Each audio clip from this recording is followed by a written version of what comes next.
Halo semuanya, selamat datang di sesi penjelasan visual kita kali ini.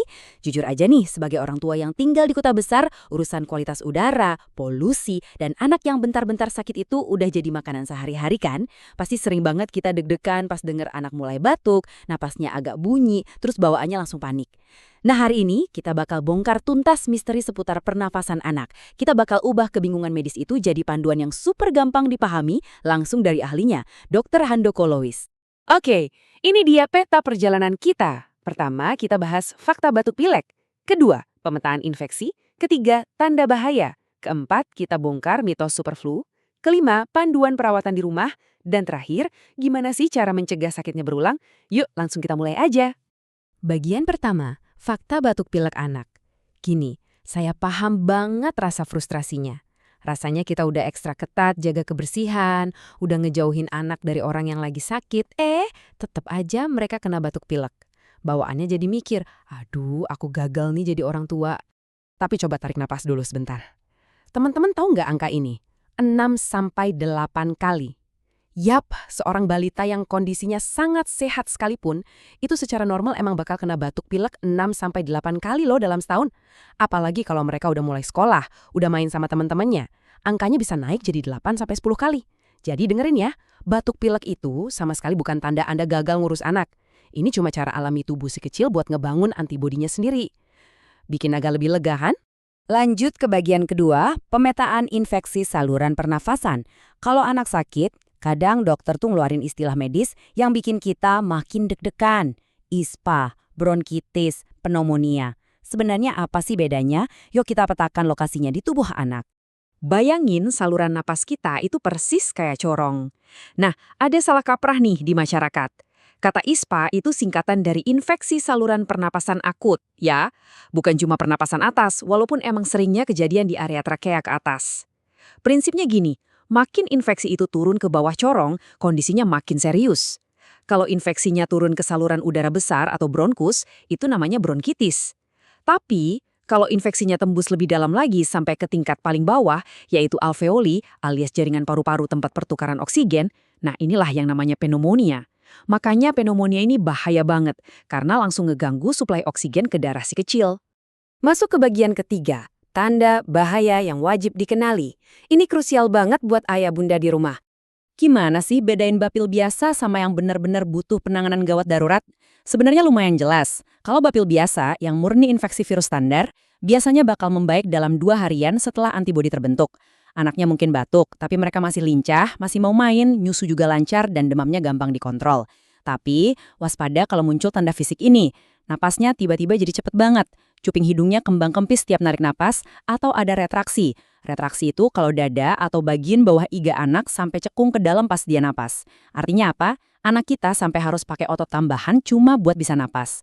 Kalau udah gini, jangan ditunjuk, langsung bawa ke IGD.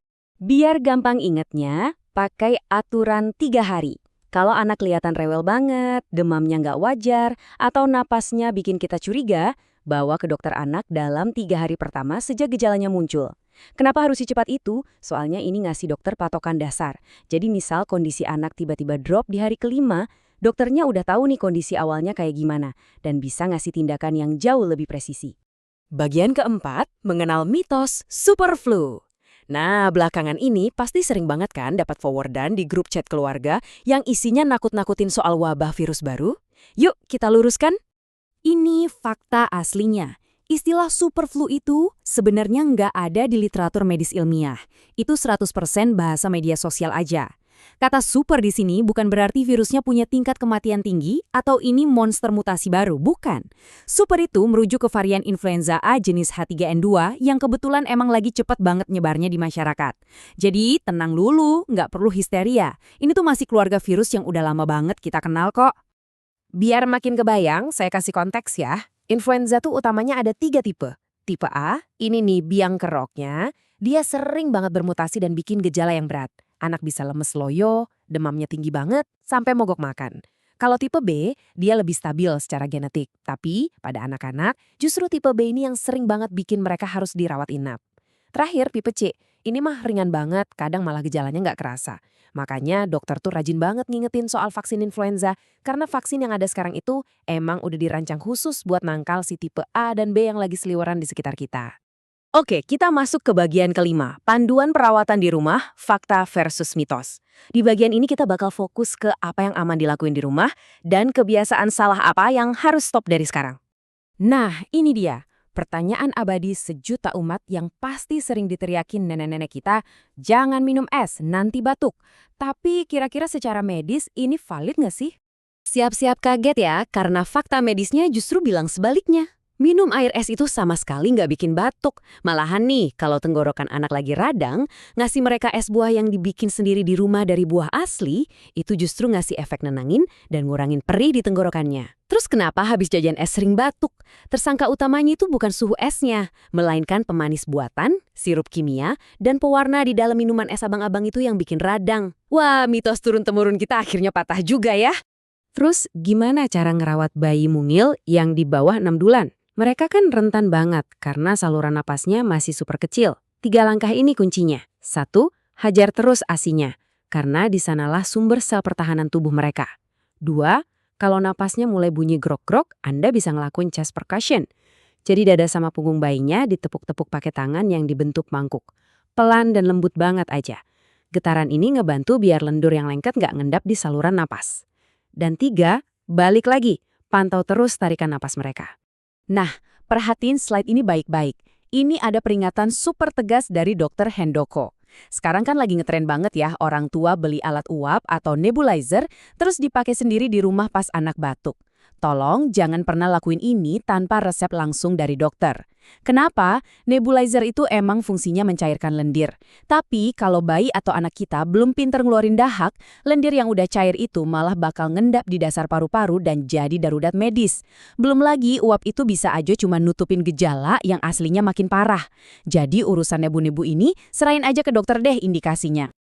Akhirnya kita sampai di bagian ke-6, mencegah sakit berulang. Tahu nggak sih pelindung terbaik buat anak itu bermula dari habit kita di dalam rumah. Ini ada satu realitas pahit soal third hand smoke alias perokok tangan ketiga. Tolong banget kalimat aku kan ngerokoknya di teras luar jadi aman buat anak. Itu udah nggak berlaku lagi. Kenapa? Karena partikel racun dari asap rokok itu nempelnya kuat banget di baju, di rambut, bahkan di tangan kita. Pas kita masuk rumah terus langsung gendong anak, racun itu langsung pindah dan kehirup sama mereka, merusak saluran napasnya. Jadi aturan mainnya jelas. Habis kena asap rokok, wajib mandi, keramas, dan ganti baju total sebelum nyentuh si kecil. Buat ngerangkum amunisi kita, ini dia langkah preventifnya. Pertama, lengkapi buku vaksin anak, terutama buat pneumokokus sama influenza. Kedua, pastikan jam tidur dan gizinya cukup, karena pas tidur itulah sistem imun lagi sibuk ngebengkelin tubuh. Terus yang ketiga, jangan karena takut polusi, anak malah dikurung terus di dalam rumah 24 jam. Mereka tetap butuh main di luar buat ngelatih imunnya kok. Pinter-pinter ngatur waktu aja, misal ajak keluar jam 6 pagi sebelum asap kendaraan padat. Dan terakhir, kurangi nge-mall atau ke tempat tertutup yang sumpek pas lagi musim penyakit. Obrolan kita kali ini bikin saya mikir keras nih. Sering banget kita rela keluar uang jutaan beli air purifier atau ngelarang anak main di taman karena paranoid sama udara kotor di luar sana. Tapi, pernah nggak kita bener-bener ngecek kebiasaan di dalam rumah sendiri? Apakah baju kerja yang belum kita ganti, kebiasaan malas cuci tangan pas baru pulang, atau polutan yang tanpa sadar kita bawa ke kasur, justru itu yang diam-diam bikin anak kita gampang sakit? Coba deh, renungin pas nanti ayah bunda ngecek selimut si kecil malam ini. Yuk terus belajar, tetap waspada, dan sampai ketemu lagi di sesi penjelasan visual kita berikutnya.